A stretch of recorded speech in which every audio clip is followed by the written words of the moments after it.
Hi, everybody. Welcome to the Sunday Morning Joe and Joe Weather Show on the 14th of March. Happy Pi Day, Mr. Rayo.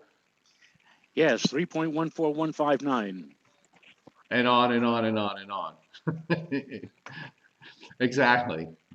The Joe and Joe Weather Show, as is always, brought to you by our friends at Omni True Value Hardware.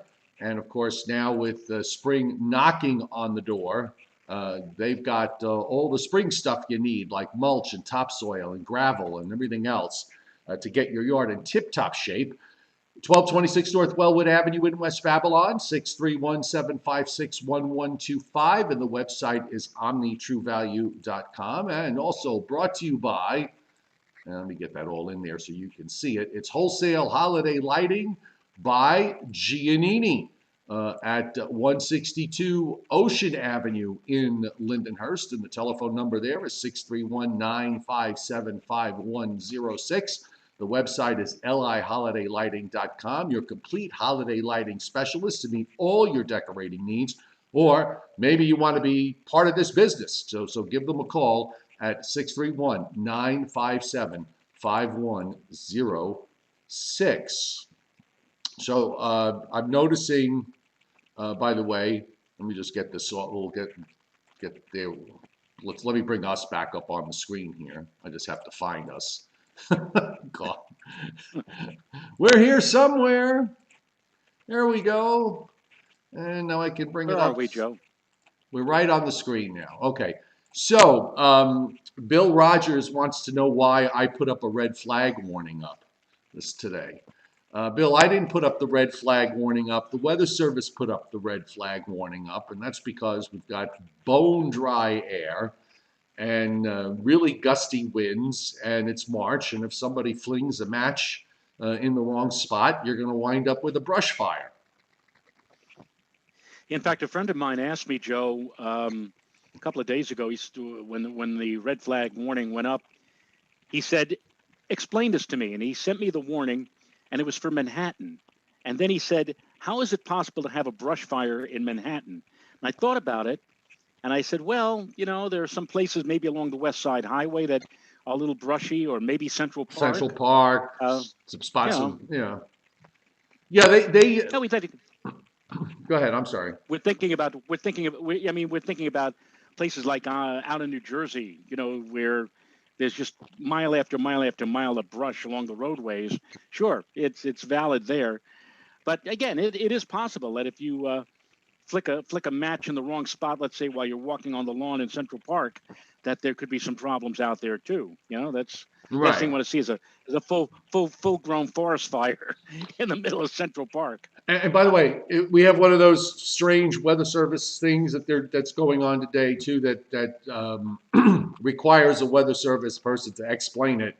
Because they have red flag warnings up in New Jersey, and they have red flag warnings up in Connecticut and into New England, but for some reason I don't think they have them up for you up in the Hudson Valley, or at least they did. At least they didn't earlier today. Well, I'll show you. Hang on one second.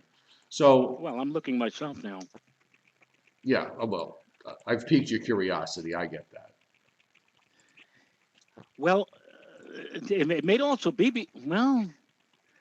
They got so many. They have the red flag warnings, and they also have the brown for the wind advisory. The wind advisory. But there's also a wind advisory up for southern New England. But they have the red flag warning up, superseding the wind advisory. So I'm not sure what's going on here with. Now they don't have a red flag warning for Putnam County, but what they did issue is a special weather statement pointing out that a period of enhanced potential for brush fire spread is anticipated for this afternoon through this evening. Relative humidity expected to fall to around 30% with gusts to between 35 and 50. So it's not officially a red flag warning, but there you go. There's the statement. So either there's a statement or there's an actual warning. Since you and I, neither one of us work for the government, neither one of us know what the actual criteria is. It would be nice if Bill Goodman were on with us right now to explain, although I have a feeling that even Bill wouldn't understand the criteria. He just salutes and follows whatever the criteria says it is what it is. Right, exactly. Uh, in the meantime, why don't I'll bring up the watches and warnings map for everybody to see. Joe Rayo's monitoring the chat board as always, and if you've got any questions or comments, by all means, do share them with us. And in the meantime, we're going to take a look at what is going on nationwide because we do have a major snowstorm underway in the Central Rockies and in the Western Plains, and there's all sorts of exciting um, watches and warnings up for the winter weather lovers. If only I can manage to get them up on the screen here. I am trying desperately. This is my own fault because there we go. Uh, technology, Joe, technology. Yeah. I'm trying to get this to come up to, there we go, finally. I'm working two screens today, so I'm just kind of getting used to, I work two screens, then I go to one screen, then I go to two screens. It's just, it's very difficult. But we've got, you can see, by the way, the red flag warnings up in Massachusetts, Connecticut, Rhode Island. Then they have the wind advisories showing up, but no red flag warnings up for the Hudson Valley and down to Long Island. And by the way, Long Island usually that's a big place for brush fires in Suffolk County. And then of course we've got the red flag warnings up for almost all of northern New Jersey, except for maybe one or two counties, and then much of southeast, south central Pennsylvania, down into almost all of Maryland and northeastern Virginia, as well as the Delmarva Peninsula. So this is all due to a big high coming down out of Canada. Air masses this time of year tend to get can be very, very dry, especially with strong highs, and you wind up with situations with temperatures in the 40s and dew points in the single digits or even down near zero. So we're talking seriously relative humidity. Meanwhile, blizzard warnings up southeastern Wyoming, western Nebraska, small portion, couple of counties in southwestern South Dakota. Winter storm warnings continuing over much of northeastern Colorado, except the extreme eastern part of the state. We've got flash flood watches up in southern Kansas, extending down into southern Missouri. Wind advisories and high wind warnings up for parts of New Mexico on the southern side of this storm with their own red flag warnings to deal with. And also back in western Arizona, southern Nevada, southernmost California, particularly southeastern California. Winter storm watches up the winter storm warnings up parts of the Sierra Nevadas with winter weather advisories on either side. Also have winter storm warnings up for northern Iowa, southwestern Minnesota, and parts of eastern South Dakota. The other thing I want to look at while I have it up here, let's just get SPC with Storm Prediction Center. Timothy Veltman sent me something. I'm going to put it up on the screen in a moment if I can manage to find it. But here you have the risk today. Two small areas of marginal risk of severe weather. One in Arkansas, northern Louisiana, northwestern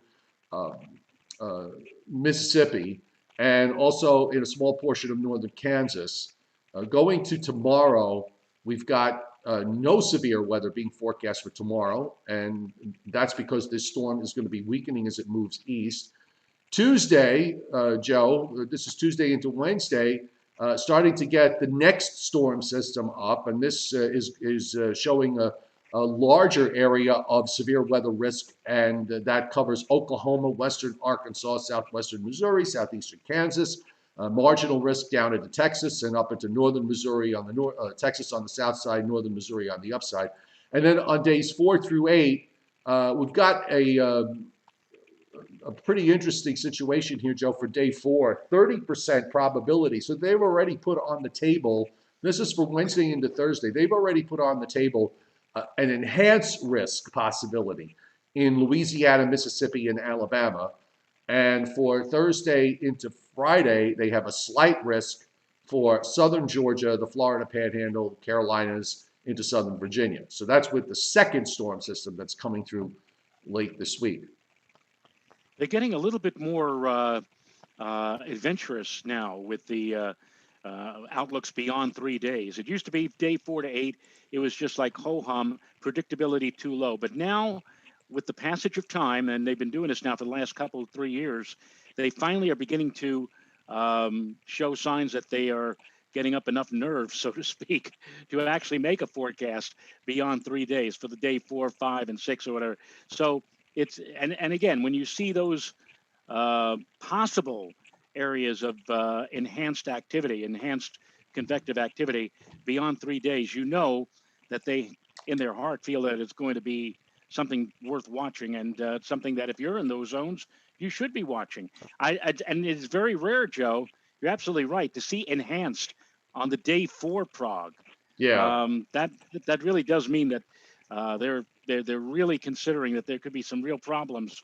What is this now? Today's day 1, tomorrow's 2, 3. So they're talking about Wednesday, I guess, right? For day 4? Day 4 is, hang on, I just lost, there it is.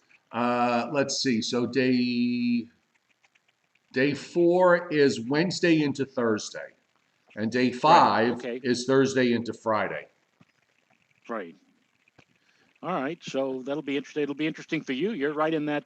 You're right in the zones of or close to both warning days or possible warning days. Kind of on the Wednesday and edge. Thursday. Kind of on the edge for Wednesday and Thursday, and then to the south and east of me for Thursday into Friday. So 8 a.m. Now that we're at daylight saving time, so 8 a.m. is the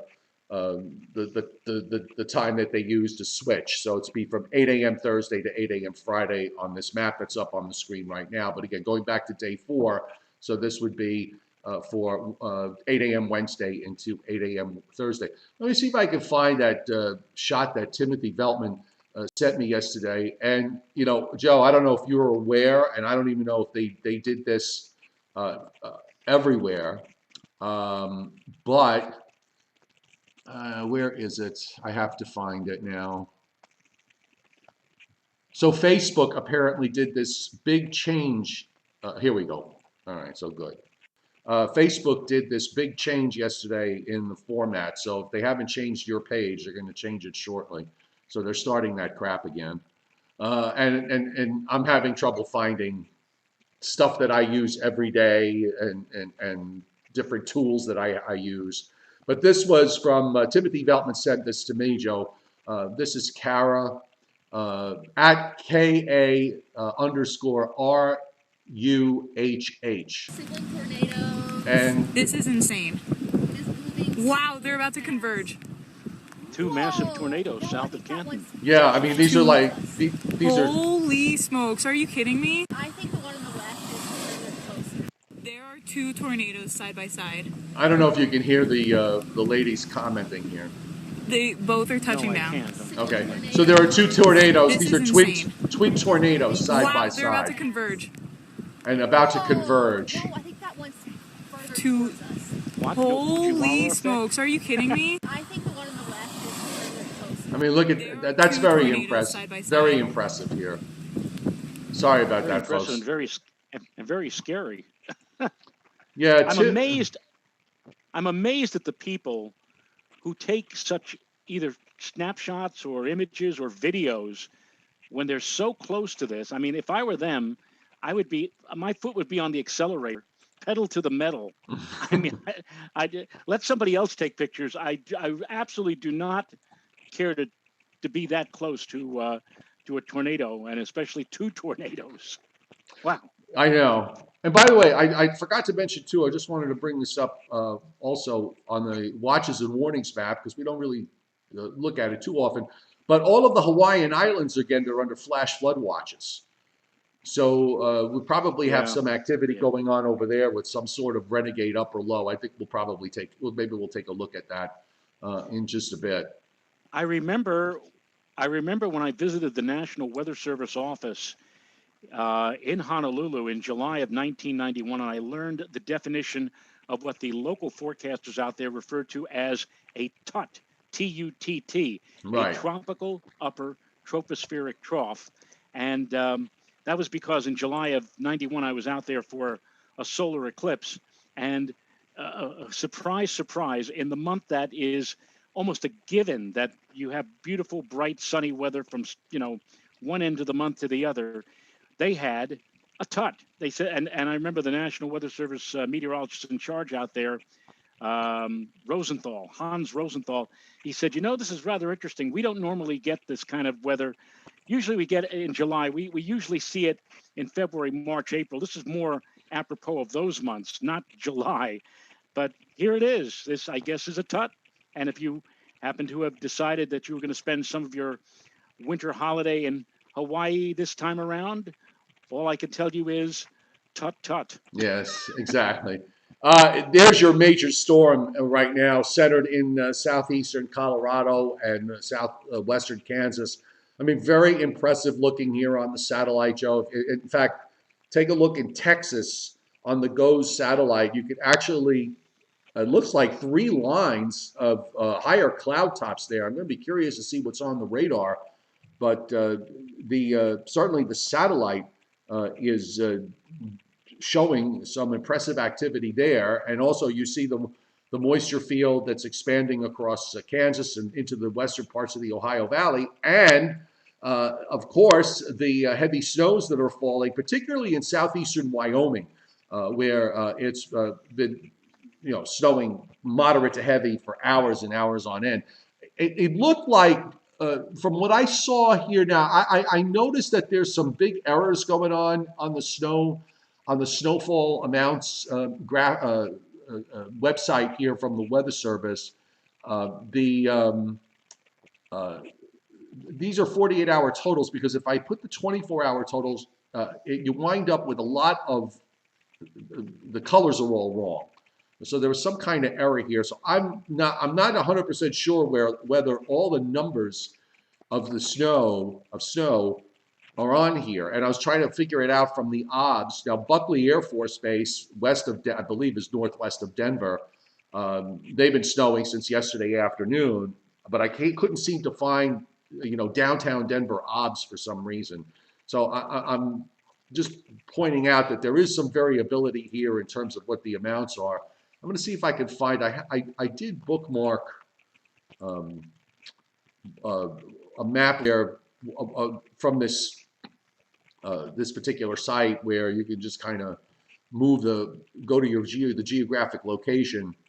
My challenge right now, it just came to me, maybe I should have pulled this up earlier. My challenge right now for me is to actually find the bookmark, because I have so darn many of them, and that's not going to happen. So, How I wish we had the old Service A teletype, where you could look over into the northern Rocky Mountain group, look at places like Denver or Cheyenne, and look for the 904. 904 being, the amount of snow cover that they have. Those days are long gone. I found it. So hang on a second. Let's see if I can do this on the fly. So Denver was always DEN. So let's see if it's still DEN. Okay, great. Awesome. All right, so now we got some numbers here. That makes sense.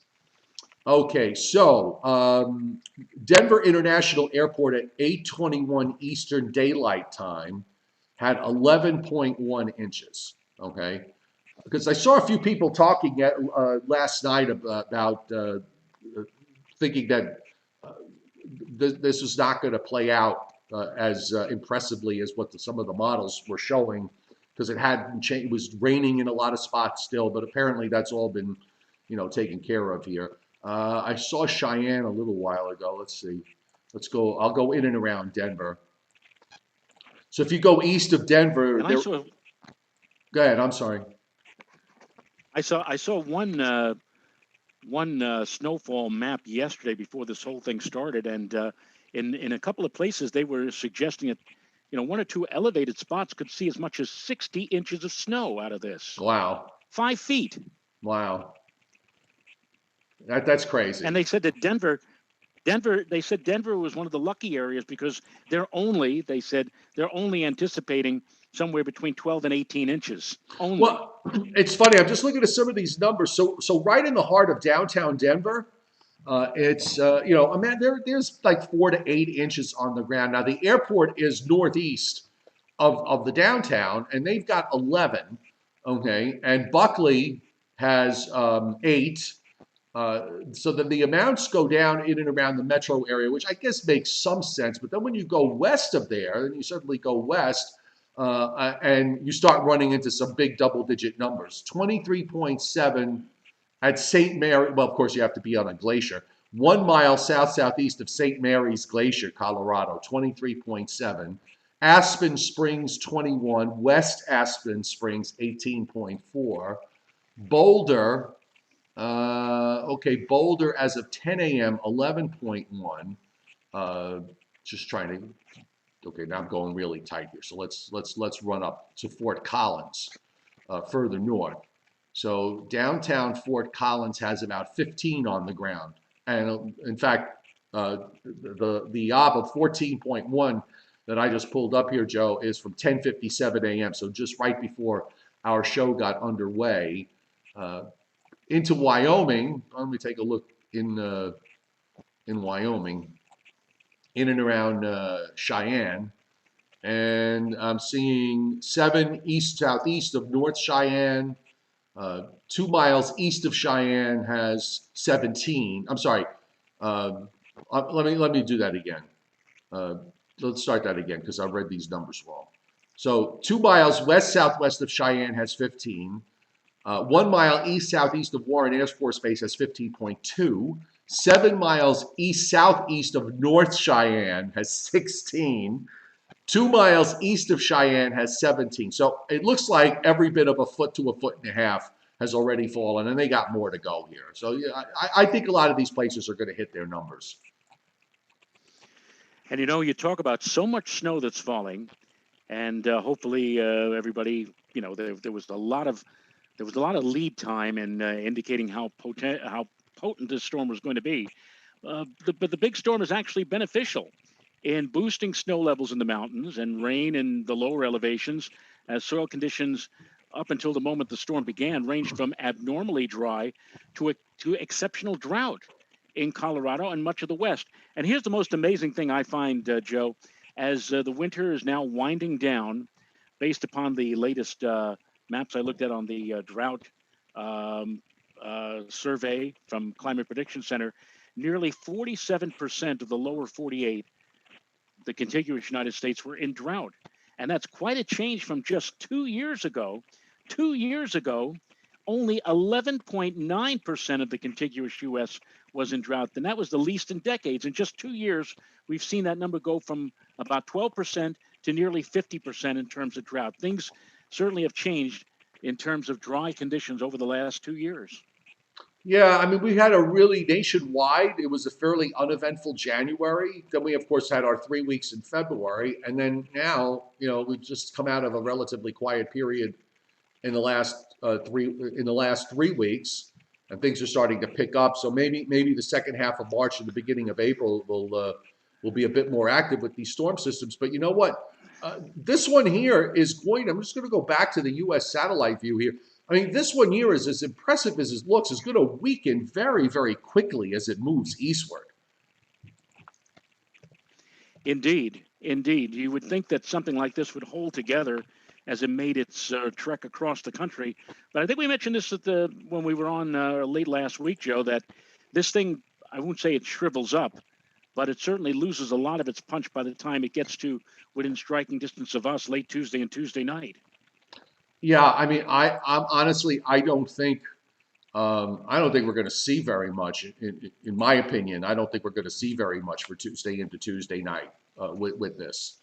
I got the radar up, and you see the stick of showers at the moment moving across eastern Texas.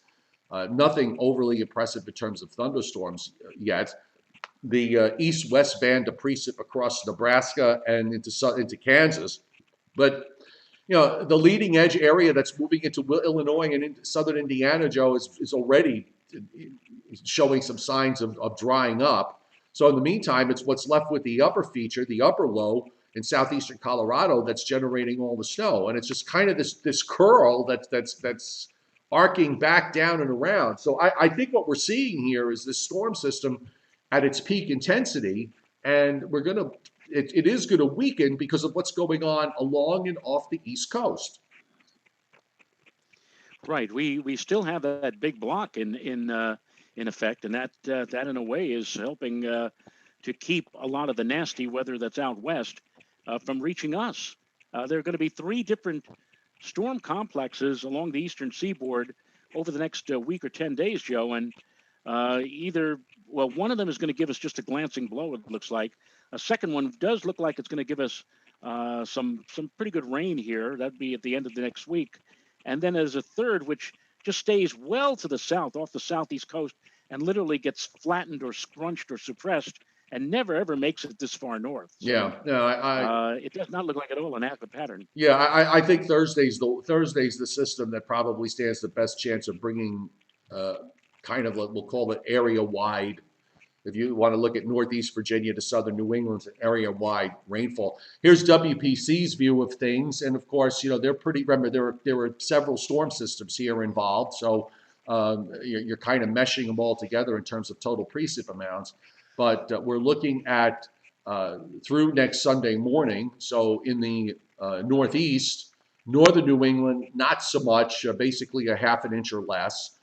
South of I-90 down into Virginia, you're seeing the amounts ranging from a half an inch along I-90 to, excuse me, an inch and a quarter to almost an inch and a half down into Southern Virginia. Heavy rains for northern Georgia. This must be me here. So heavy rains of 3 inches plus. I got to go buy an umbrella. Because I'm going to have to walk my dog. Also, heavy rains back through much of Alabama and southern Tennessee. Also in parts of northwest Missouri, northeastern Kansas, eastern Nebraska of several inches or more. In the west, we also don't want to ignore the west coast because they're making up for what was not really a very big rain season in California, but they're getting some rain, quarter to a half inch in the south. Higher amounts as you go further north, where you start to get into some amounts of several inches, and of course big amounts in the Sierra Nevadas, and then continuing on up toward the Pacific Northwest. So just going back to us here, Joe, in the East, again, the big issue is this deep trough that's off the East Coast. And I'm going to bring up the upper air before we go to the surface map and take a look at what's happening. So you got here we go. I'm just playing catch up here. So here we are. Our strengthening trough here in eastern, from Labrador to Newfoundland, New England, and down right along 60 degrees west. There's a deep trough out there. And you've got higher than normal pressures up from Greenland east to Iceland and back to Scandinavia. And yeah, this is cold air that's coming down clearly. If you just kind of mark the flow, follow the flow, as I always like to say. This is for this evening. I mean, we're getting our air straight out of northern Canada, so obviously it's cold. Here's your wrapped up storm in southeastern Colorado and another trough that's coming in to the west. So that trough off the East Coast basically squashes that first system. And here comes the second one. And this one this one holds together a bit better. It still actually kind of weakens a bit as it reaches the East Coast, Joe, Thursday night into Friday morning. But there's enough of an upper low and short wave so that I think we're going to get some rain out of this for later this week. And then your third one, you're right. The bottom part of that trough gets kind of shoved down off the southeast coast, and you actually have an upper high that the GFS builds on the new. Well, no, it's the old run. We're now back on daylight time, so the new run doesn't start till 11:30. But there's an upper high as we move into early next week, sitting right over eastern Pennsylvania and southern New England. So I wonder, Joe, after whatever happens this week, maybe we'll get into a bit of a. We're going to get into a bit of a warmer pattern later next weekend and at the start of the following week, at least for a day or two. That's what it looks like, anyway. In fact, if you have the opportunity, I could try to share the long range outlook from the Prediction Center, and if you're into snow or you would like to see a little bit more snow before the season comes to a close, it ain't looking very good as we transition from March into April. You have sharing capabilities. And by the way, I should mention too, I just realizing, thinking off the top of my head, this may not necessarily be a warm setup for, say, New England, southern New England southward, because of the way it's lined up. There's going to be onshore flow issues possible. So that's one thing that might hold temperatures back going into that first part of, say, a week from now. So anyway, I'm sorry. Go ahead, Joe. Okay, well, Hang on, just to show you, I got to switch you one other place, and you should be good to go. There you go. Now you're good to go. You're on the screen. there you're good to go. All right, so this is the 6 to 10 day outlook from the Climate Prediction Center, taking us through the 23rd, the first few days of spring, and you can see that we're in the zone here of above normal temperatures, and that's rather interesting in its own right. Then we look at precipitation, and look at this. Most of the eastern United States is in the below normal precipitation zone. So that implies that at least up until the 23rd of March, we're going to be seeing milder than normal temperatures and drier than normal conditions. But then we go to 8 to 14 days. This is now taking us through the 27th of March. And according to the Climate Prediction Center, a 50% probability here in the Northeast, in our area, of above normal temperatures. And then we look at the precipitation projection, and we're back to normal, near normal. To the south of us, it's below normal. So nothing apparently on the horizon of any unusual quantity in terms of precip. But I want to show you the experimental prog. This is the 3 to 4 week outlook. This takes us from the 27th How long have they of been March. experimenting with this? Going back at least till 2016, I think. It's been 5 years they've been experimenting here. So the experimental prog for 3 to 4 weeks, this runs from March 27th to April the 9th. And as you can see, everybody, Alaska and the lower 48, everybody is above normal in terms of temperature. We're kind of on the cusp, actually. We are in the zone of 50% for above normal. But I also want to show you the 3 to 4 week outlook for precipitation. Look at this, Joe. Everybody, virtually the entire lower 48 is below normal precipitation. So what the guys and gals at the Climate Prediction Center are outlooking, at least until the first week or just beyond the first week of April, is a spell of above normal or milder than normal temperatures and drier than normal conditions, almost nationwide. So it's going to be interesting to see. So if we're hoping, yours truly is hoping to get his 1.4 inches of snow to make it up to 40 inches at Central Park, this looks like a rather grim outlook for that. It does not look like anything favorable in the foreseeable future. Well, you got all this cold air that's around now coming down with this big high. If you could have just had a little bit less suppression from the trough off the East Coast, this system moving east would have gotten shoved underneath us. Well, it is going to get shoved underneath us. It's just going to get, it's just not going to, there's not going to be much left to it by the time it gets here. But yeah, it's the thing about March is when you're looking at it going, in February and thinking, well, what am I thinking about as far as March is concerned? If you're going to get any kind of accumulating snow, you really have to root for the pattern to be favorable in the first half of the month, because once you get into the second half, it becomes increasingly difficult. As Joe's pointing out now, when you look at the long range, I mean, here's the surface on the GFS.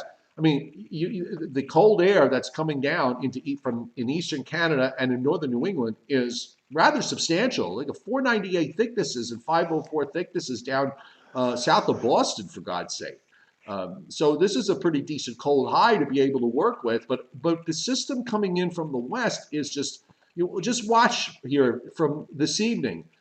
This wrapped up low in southwest Kansas just weakens and the area of precip, by the time we get to tomorrow night, there's a sort of arm of snow. There's some snow up in Wisconsin and in Michigan and northern Illinois, but this narrowing band of rain everywhere else. That now, as we move into Tuesday, all of that gets pushed down into Virginia.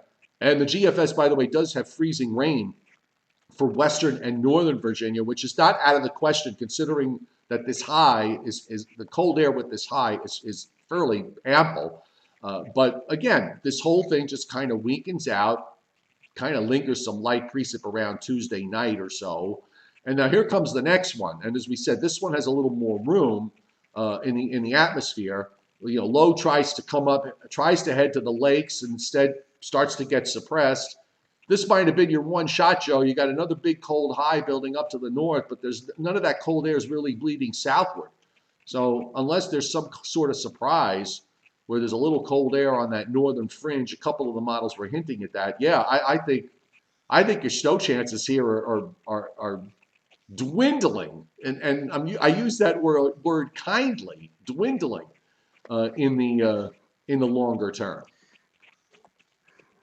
Or as they say on The Price is Right, boom, boom, boom, boom.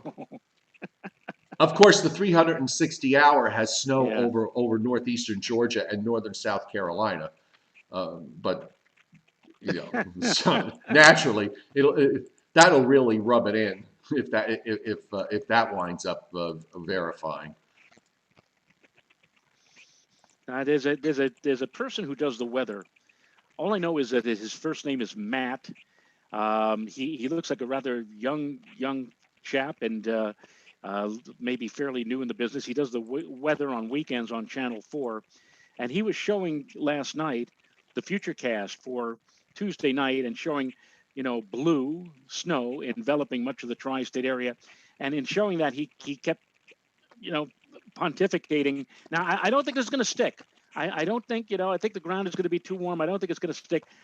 But I said to myself, but why is he showing that so far in advance? Because we know that, even the relatively short-term models don't do very well, much beyond 48 hours, like the RPM model. Right. And it may very well be that snow that he was alluding to for Tuesday night may not even be there when we get to Tuesday night.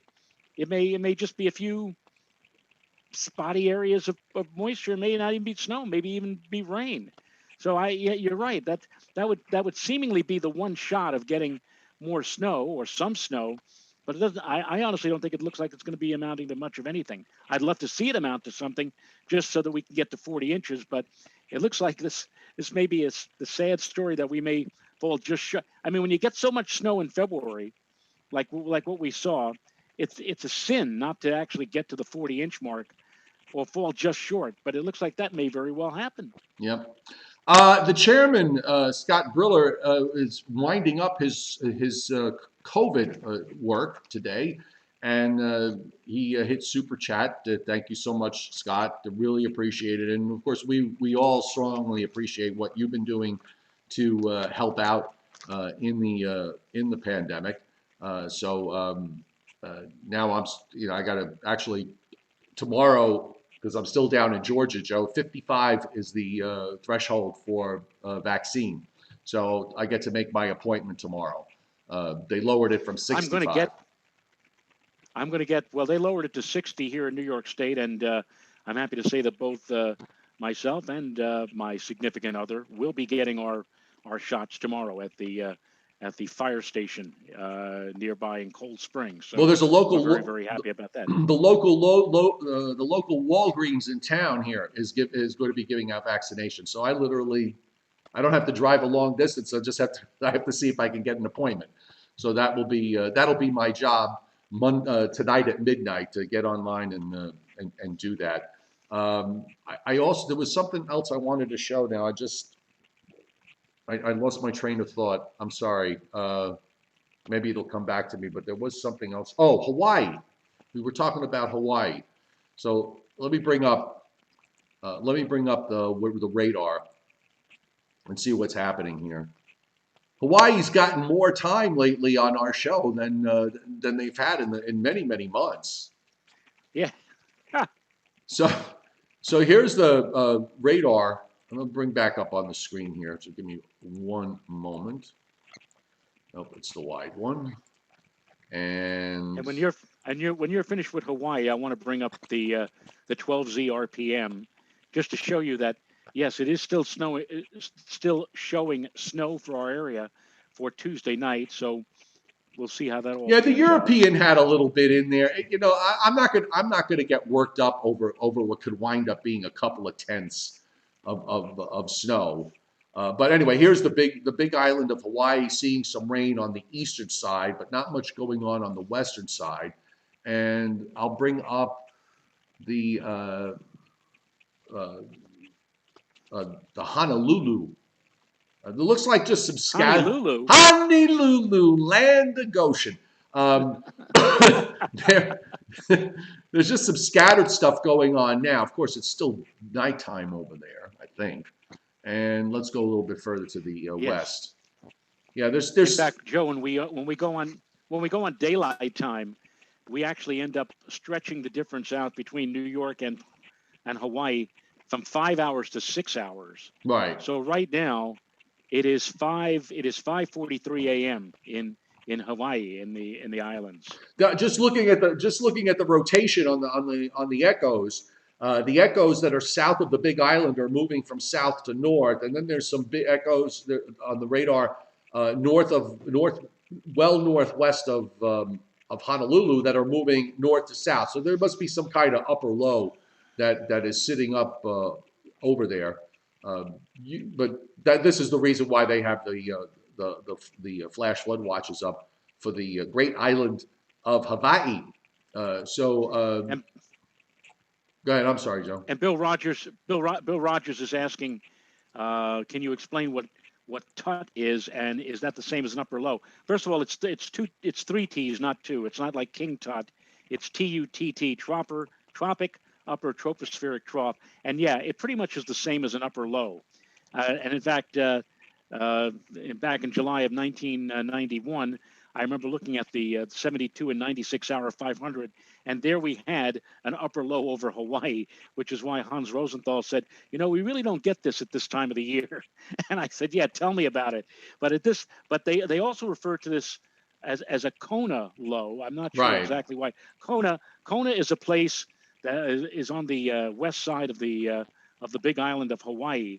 And basically, it is an upper low. It just comes to a halt, sits there for a few days, and ends up raining and cloud-filled skies, very adverse conditions. And that apparently is what they've had going against them right now. And if you think about it, Joe, with the big storm that's going on in the Rockies, everything is slowing down behind it. So that may be why the storm that's over the Hawaiian Islands is slowing down. It's like being on the roadway. If there's Yeah. a traffic accident on the LIE like 7 miles up, it's going to influence your trip, even though you're well away from the accident.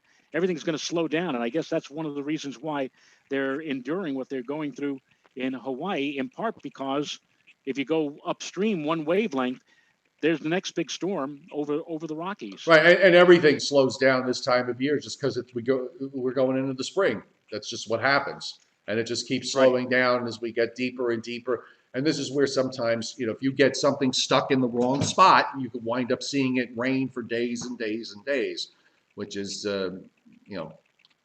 not a good thing if you want nice weather. It might be a good thing if you want to alleviate some kind of drought condition.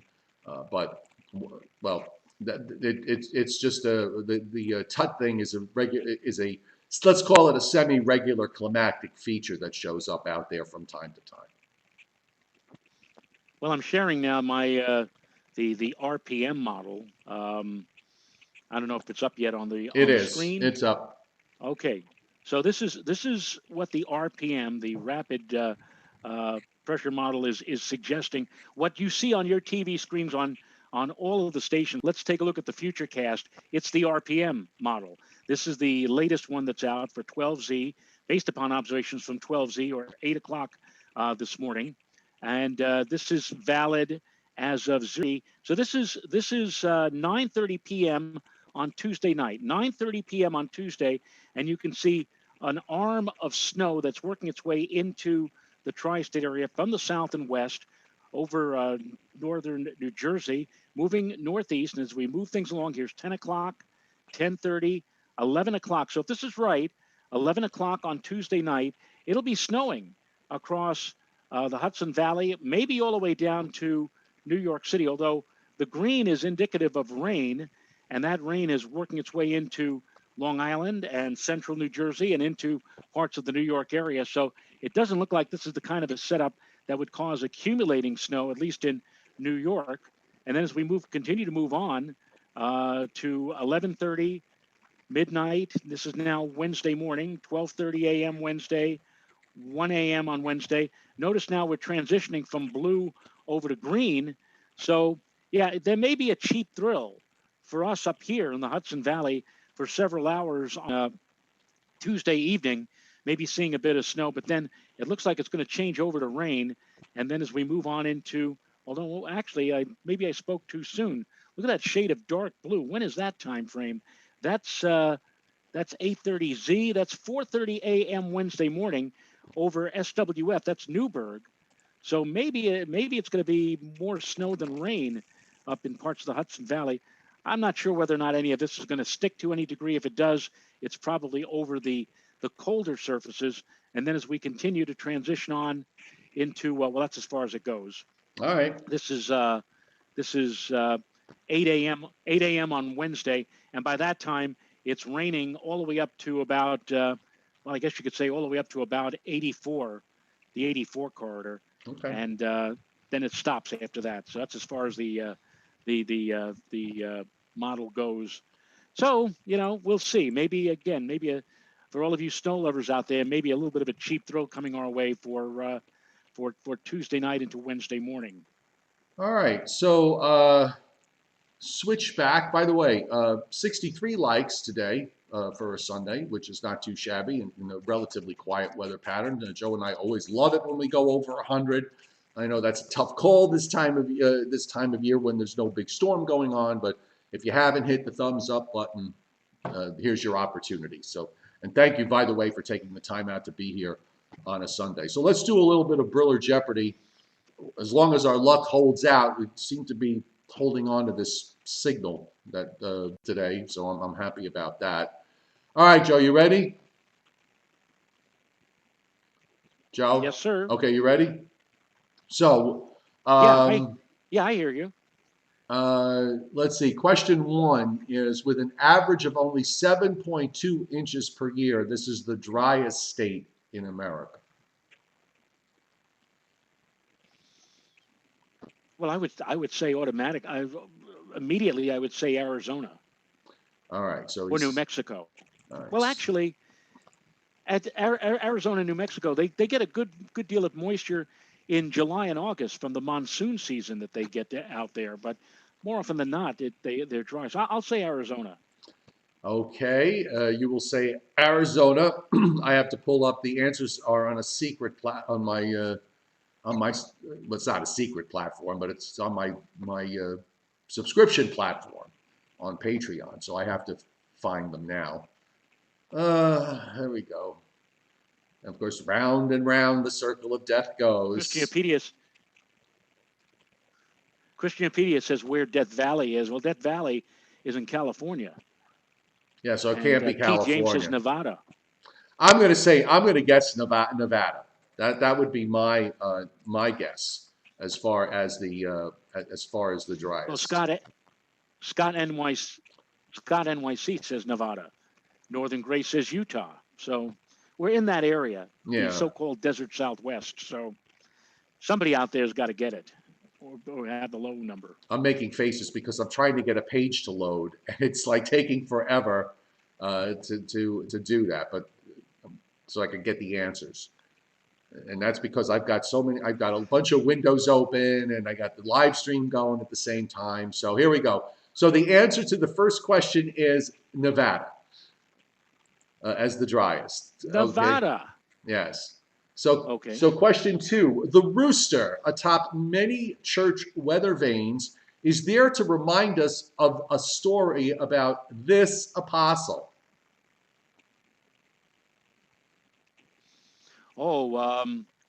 that's wasn't that the story in the Bible where Christ tells Peter, "You'll eventually betray me," or Right. was it Yeah, Peter? it is Peter. I think it was Peter, and Peter says, "I would never betray you, Christ." And Christ says, "When you hear the cock crow, you will have betrayed me." And sure enough, Peter does betray Christ, and as soon as he does it, he hears the rooster crow, and he starts to cry. So, Right. So that see, it. I'm a good Catholic boy. I still remember from the days of Sister Charles Edwards. Yeah. Yes. Although you wonder, I mean, Peter was a bit forgetful. So why would God give him the key? Why would Jesus give him the keys to heaven? If he's forgetful, he's liable to, misplace them. I don't know. Yeah, Just kind of yeah. a sarcastic thought on my part. Question 3. I don't mean to We offend, always see these in card case we anybody always gets see these gets bent out of cartoons. shape. Yes, go ahead. Go ahead, Joe. We always see these cartoons where and there's like a podium, and there's St. Peter, and he's got this gigantic book like one of the old dictionaries, Right. and there's like the line coming in. It's like, all right, and what is your name? All right, hold on for a second, let's look you up. Right, exactly. Okay, question 3. Remember the one? You remember? You remember the before you get to question? You remember the Looney Tunes episode where Yosemite Sam is going up to heaven, and St. Peter's there, and he says, "Let me see, Sam." Sam said, "Oh," says, "You were very mean and nasty to a rabbit. If I'm going to send you back, and if you mend your ways, you can get in." Right. Remember that? Yes. There was that one episode. And he wound up going the wrong way. All right. So Well, at the end, he go ahead. I'm sorry. yeah. So what? No. What's the question? Oh no. Then I was going to go on to the next question before Well, we're still lucky enough to have a Yeah. signal here. So Arica, Chile, contains this desert, okay, which may be the driest place on Earth. Oh, damn it. Sorry about that. Pardon my French. I say that No, because it's not the damn it. I went It's to not the Chile. damn it desert. Go on. No, but I went to Chile in 1986, and I remember the name of this desert. Was it like the Anaconda Desert or something? Yeah, Or you're am close. I close? The Atacama. Yeah, yeah, Atacama. The Atacama. right. We went to a place where the Ceratololo, Chile, and they have they get all of 1/3 of an inch of rain Right. during the course of a year. They're up at like something like 10,000, 12,000 feet, and they have some of the clearest skies anywhere in the world. And in part, it's due to the fact that they don't get very much in the way of moisture. It's like amazing to be there. And by the way, the big city is in Chile is not near the desert, and I'm referring to in Right. Santiago, Chile, Dago, Santiago, Chile, Chile. da Dun, dun, da dun, da. dun, dun, dun, Okay. dun. In 1995, a cold wave killed millions of these wintering in Michoacn. I don't know how to pronounce it. I'm thinking that's a place in Mexico. Um, Michoacan. So a cold wave killed millions of these. Yeah. Is there a question to that, or? Yeah, no. I mean, a cold wave killed millions of Oh, these okay, wintering in the okay. Michoacan. Anyway, I watched There David was a Attenborough on BBC on Planet Earth, so I already know the answer without even looking at it. well, I don't know I don't exactly know where. Okay, it's in Mexico, and it's a mountain range in Mexico, and these fly there every year. I'll give you that's a hint. They fly there every year, They and migrate to. well, yeah, we can call it a migration, and they They go there for the winter. Oh, do you mean the monarch butterflies? That is correct. The answer is Yes. the monarch butterfly.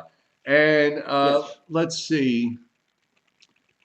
Robert Fitzroy, circa 1860, of Britain's Meteorological Office, rejected prophecy and prediction in favor of this word. We know the answer is monarch butterflies. We said monarch Are butterflies. they on? Maybe she's telling us they're on sale. Okay, Robert Fitzroy, circa 1860, of Britain's Meteorological Office, now known as the UK Met Office, rejected prophecy and prediction in favor of this word. Rejected prophecy and prediction. Right. Prognosticate? I don't know. Forecast. Forecast. Yes. And that's why we call it forecast. Right. We don't call it the official prophecy from the National Weather Service. Right. Although We call it the sometimes, official forecast. although some might wonder. Only kidding. We love NWS. Brontophobia, which is not a Flintstones term, is the fear of what weather phenomena?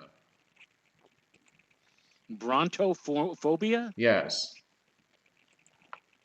Can I call up and ask Lucy of Peanuts, because she knows all the phobias every year in the Christmas show.